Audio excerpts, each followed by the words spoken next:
Coming to you from the Deep South, this is the Blue Collar Leadership Podcast. High-impact leadership is not reserved for leaders, and it has nothing to do with your position, title, or rank.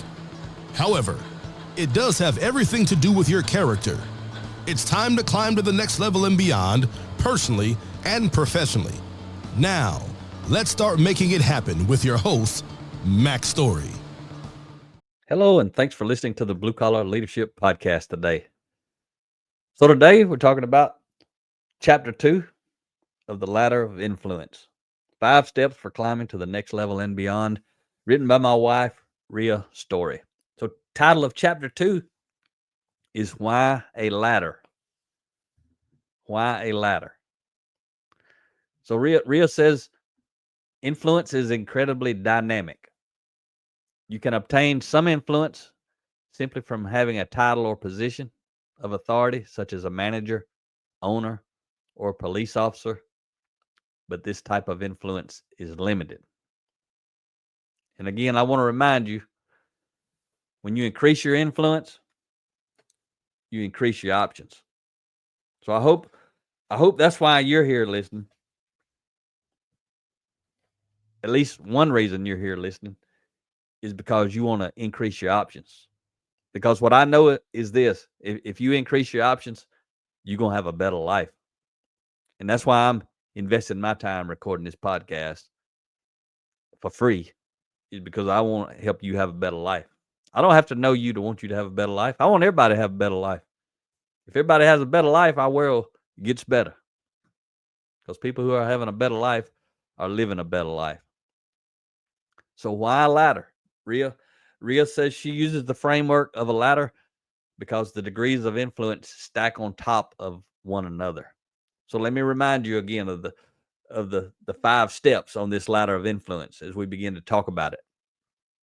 Control of self is the first step. Character development, the second step. Competency development is the third step. Commitment to developing others is the fourth step. And a contribution of service over time is the 5th step. So what she's talking about, she says she uses the framework of a ladder because the degrees of influence stack up on top of one another, literally. I mean, you can visualize this ladder with those steps I just described.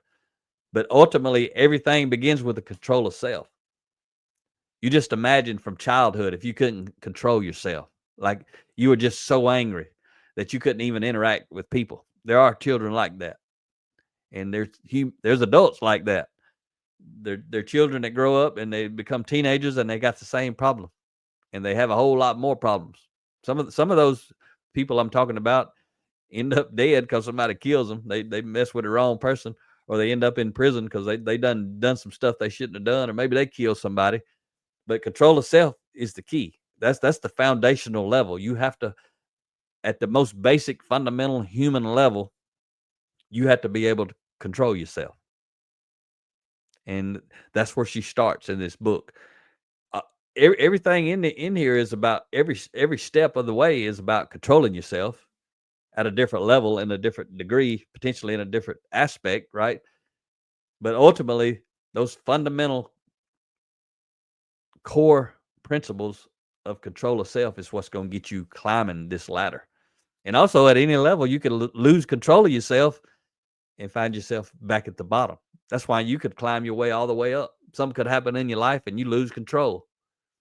And that could knock you off of that ladder with a specific person or multiple people or all people. If you're in the public eye, the higher you get, the more people are going to be impacted by you falling off of this ladder. So you may lose control of self. No matter which step of the 5 you're on, you can lose control of yourself. And when you do, you're going to fall off the ladder. And the only way to get back on the ladder is you got to regain control of yourself. So control of self is that first step. Every time you master a step and climb to the next step, you're increasing your influence. Like if all I got is control of self, that's great. But I got to take control of myself to a whole different level. And I got to work on that second step, character development. I got I got to leverage my control of self to be able to control myself in a way that I can develop my character. And we're going to talk all about this when we break these steps down. We're still in kind of these introductory chapters. There's an introduction, and then there's 3 chapters to introduce the book. And we're on chapter 2. So once you get through character development, you start working on your competency development. That's another level of control of self, developing that competency. But again, anywhere in there, you could lose control. You could lose your job. You could lose your life. And I'm going to tell you, you already know this one, but if you lose your life, you ain't getting back on the ladder. You done climbing then. Other than that, as I mentioned in a previous episode, you always going to be climbing. You're going to always be falling. You could fall off the top of the ladder to the bottom of the ladder. You could fall from the second step to the bottom. The lower you are, you could fall off with individual people. But if you get high up that ladder, when you fall, you're going to fall with everybody. That's just the way it's going to be. So you move to a higher degree of influence as you climb higher on the ladder. And again, you got to start climbing from the bottom. Like you say, well, I've developed my competency. Well, to do that, at some degree, you had to control yourself, and you had to have enough character to go develop your competency, to sacrifice and have the discipline to learn and study, whatever you had to do to develop your competency. So you've had some degree, you've been on those steps. But as I walk you through Ria's book, the whole point is to help you master each step, not just play around on each step till you can kind of get to the next step and play around on it and play around on the next level. The way that Ria breaks this down and the way that I'm going to break it down for you throughout this podcast series is to help you really, really understand how you begin to master each step. And then once you master it, you don't want to step off of it. Definitely don't want to fall off of it. But the key is every time you meet somebody, remember, you're going to have a ladder. So basically, it's like every time you meet somebody, this invisible ladder that you got to climb appears between the two of you.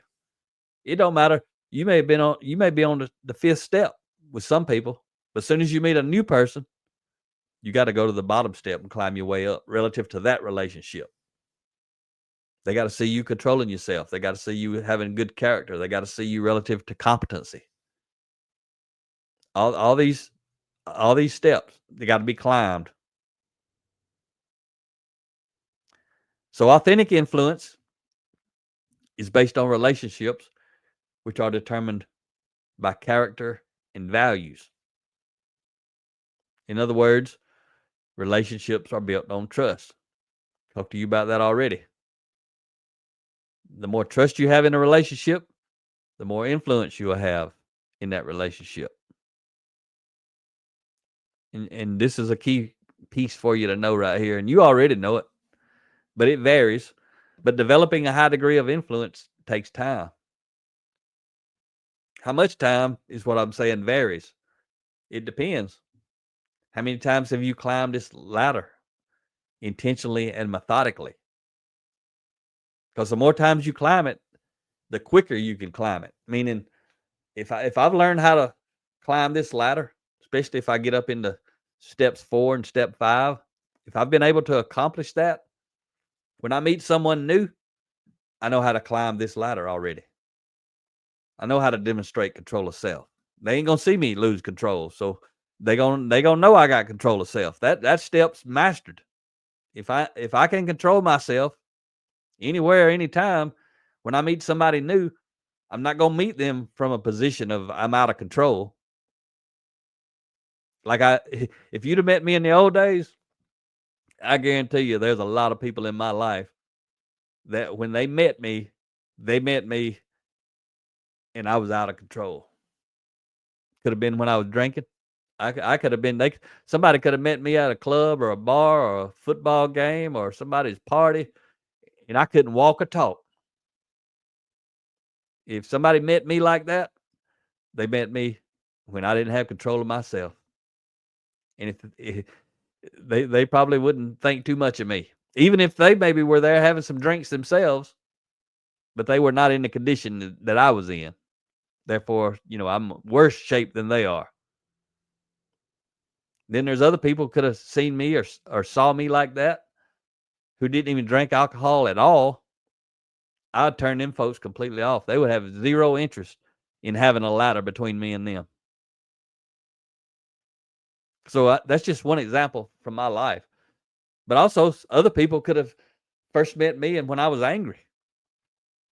It could have been a customer, could have been a supplier, could have been a coworker, could have been a boss, could have been a stranger someplace.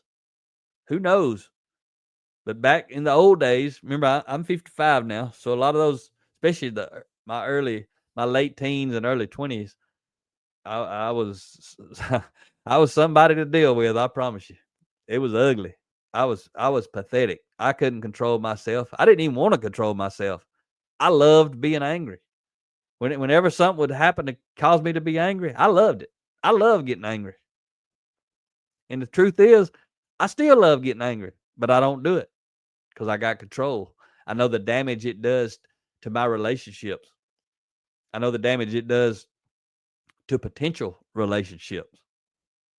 I know how it could prevent relationships from ever even happening. I also know the moment I do lose control, if I did, whoever's around me when I lose control, I'm back on the ground again. I got to climb that ladder all over again. So I don't meet people. People don't meet me when I'm out of control because I don't get out of control. I mastered that step. But in the old days, I'd be out of control at work. I'd be out of control at home. I'd be out of control in traffic. I'd be out of control talking to my parents. I'd be out of control talking to my son, Eric. I'd be out of control everywhere. That's why this book is so powerful to me, especially for young folks, but really for anybody.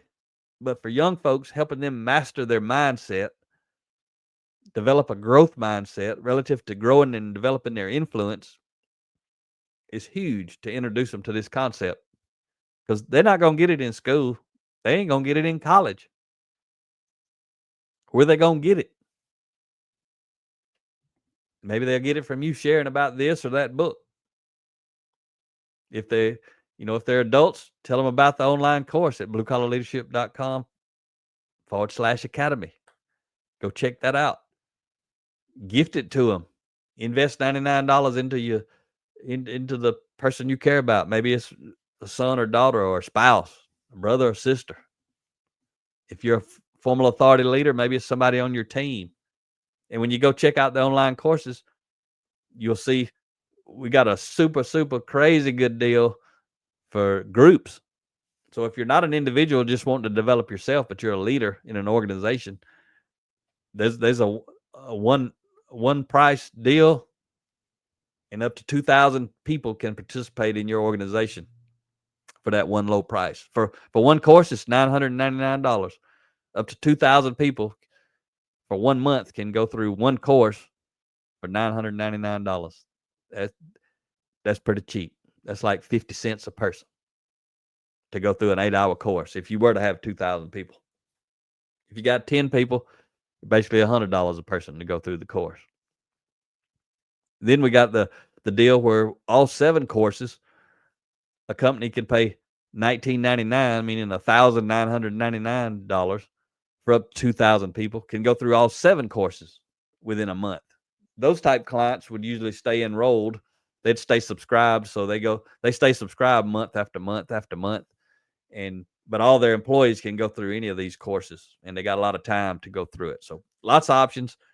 I'm going to talk about the courses a little bit, not much, every episode of this course or this series, because this book is actually available as a video course. So I want to make sure, I never know if somebody's listening to the podcast for the first time. So I want them to know that this is out there. So control of self. I had to work on that. That is the first step. A lot of people can't keep a job because they can't control themselves. Some people can't even get a job because they can't control themselves. Some people are in prison for the rest of their lives because they can't control themselves. Some people can't stay married because they can't control themselves. Some people can't get married because they can't control themselves. See how this works? Mastering control of self. And we're going to teach you a lot of that as I go through this series with you. Right now, again, still in the intro piece. But once I get the basic control of self, and a lot of that is the emotional stuff. I got to get basic control of my emotions before I really can go farther and deeper into my character development. Control of self is a fundamental foundational level of character development. But Ria separated is so important. Ria separated it out and put it on the bottom step by itself. And then once you get the basic control of your emotions and yourself, now you can step to that second level and really fan out, broaden your character development into all kinds of lanes. And that's what all of our books are definitely about. So when we talk about control of self, just to share a couple of our other books as I'm introducing you to this book, some books that will support this. And I'll probably do this throughout this book. My book, Defining Influence, Increasing Your Influence, Increases Your Options. A lot of content in that book about self-control. If you really, really know you want to transform yourself, my book, 10 Foundational Elements of Intentional Transformation, How to Become Your Best Self. It'll complement this series very, very well. And I've done a 11-part series on that book. I think it starts at episode 159, maybe 158.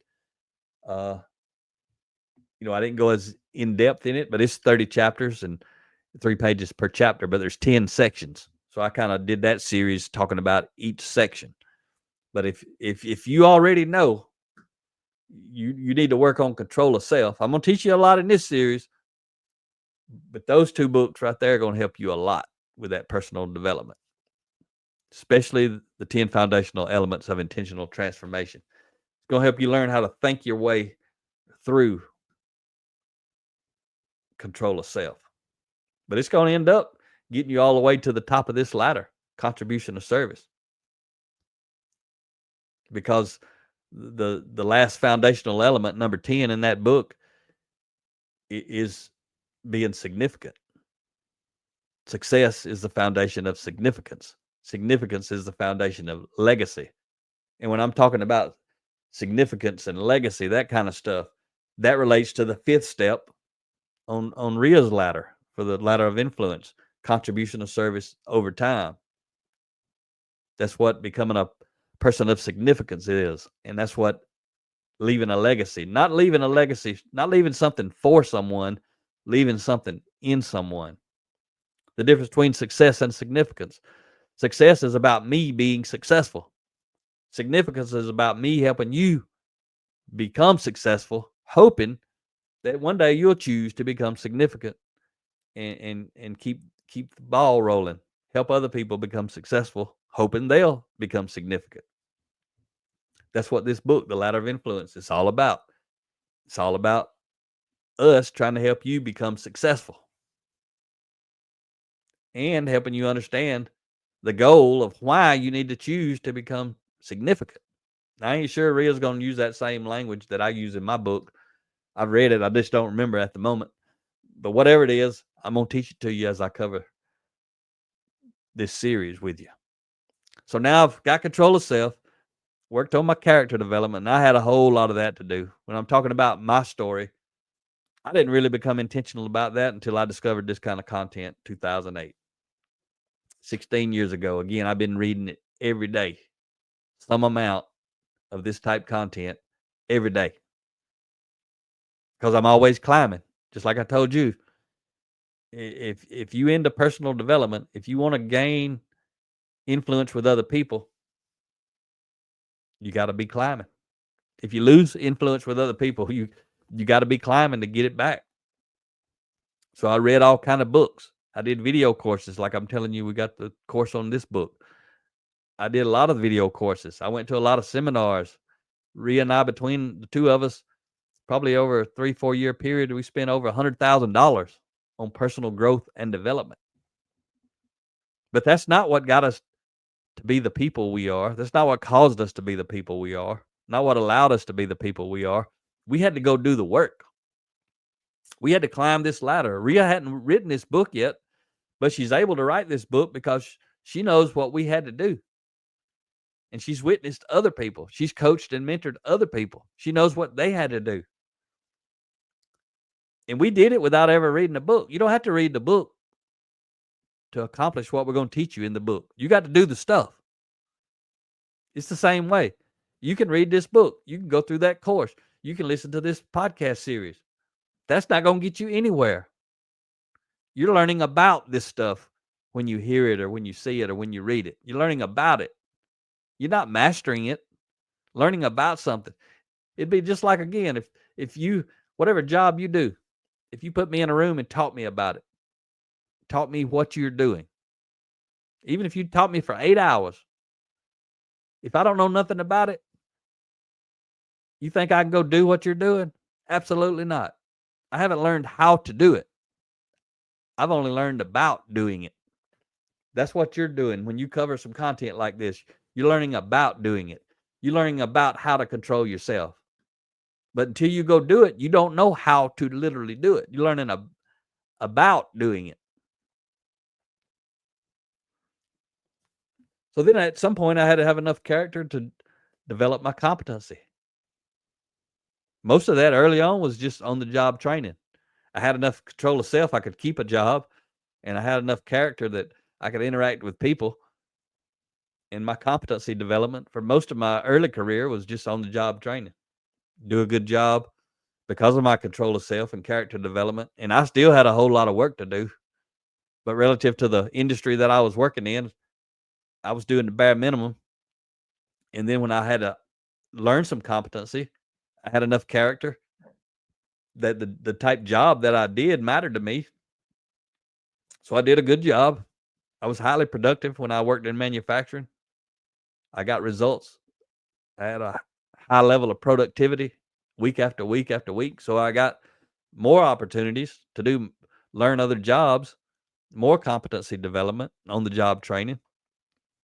Then eventually I decided to go to community college, got more intentional about my competency, went and took some business courses and started to go get a 2-year business associate in business degree. But before I actually finished, I decided if I'm gonna go 2 years, I'm gonna do 4 years worth and get a 4-year degree in business. So that's what I did, a bachelor's degree. It took me 7 years though, 7 or 8, because I was working 6-7 days a week, 10, 12, 14, 16 hours a day while I was trying to do that. But I was focusing at that moment on that third step, competency development. And it took a long time. It really, probably when I started my lean journey around 2005, when I started leading lean, I kind of maybe placed a foot on that fourth step, commitment to developing others, because I was trying to help other people learn how to implement lean, which meaning I was teaching others. I was actually helping others climb to the competency development level relative to lean. So they were learning about lean manufacturing, process improvement, continuous improvement type stuff. And I was teaching them. So while I was teaching, I was on the fourth step. I had a commitment to developing others. I had been reading and learning myself with the intent of helping others read and learn. But it wasn't until really 2012, 2008 when I discovered this type content. And I started applying it in my own life. Then I started sharing it with other people. And then I started seeing that I motivated and inspired other people with my stories of self-improvement. And somewhere in there, 2008 to 2012 is when I really got passionate about doing what I'm doing at this moment, helping people grow and develop their character. And those were the 4 years when I slowly started working on my character. But 2012 was when I really got serious about climbing this ladder of influence that Ria's writing about. Again, she didn't have that book then. Let me look here. When did she write this book? 2023 is when Ria published this book. Like I said, maybe I know it was me and her. A lot of people climb this ladder without ever understanding this ladder. But when you understand it, when you can articulate it and teach it to other people, you can accelerate their journey down that path that they got to travel. And then most of what we're doing now today, Ria and I, we're really focused hard on that fifth step, the fourth and the fifth. The fifth is, again, contribution of service over time. I'm serving you at this moment. This is a contribution of service. But what really sets you apart on that fifth step is you've had to done it. You've had to be doing it for so long for so many people. This is my 7th season. So this is my 7th year of producing a podcast episode every week. I've done it every week now I'm almost 7 years complete. I've been doing daily posts on social media, LinkedIn, since 2014, almost 10 years. I don't remember how long I've been doing the newsletters, and before newsletters were on LinkedIn, I was doing articles. I don't know how many I've got, probably 400 or 500. Don't even know, a lot. YouTube videos on the Blue Collar Leadership YouTube channel, and on my personal Mac Story YouTube channel. A lot of videos. I've spoken hours and hours and hours and hours for free to people. 334-728-4143. If you want to be one of those people, all you got to do is call me and catch me. I'm always open, but I ain't always available. You can text me, tell me your name, and we can set up a time, or you can just try me. 24/7, 365. If I'm asleep, I ain't going to know the phone's ringing. You ain't going to bother me. If I'm awake and I ain't busy, I'll be happy to talk to you. All you got to do is reach out. That's another example of a contribution of service. I speak to a lot of people. I help a lot of people through the phone or sometimes video calls. At some point, I will have done it for so long that I will maybe have mastered that fifth step on this ladder of influence. Well, all right, folks. Hope I'm giving you a good overview, a good intro to Ria's book as I go through these introductory chapters. So next time we'll be on chapter 3, the last of the introductory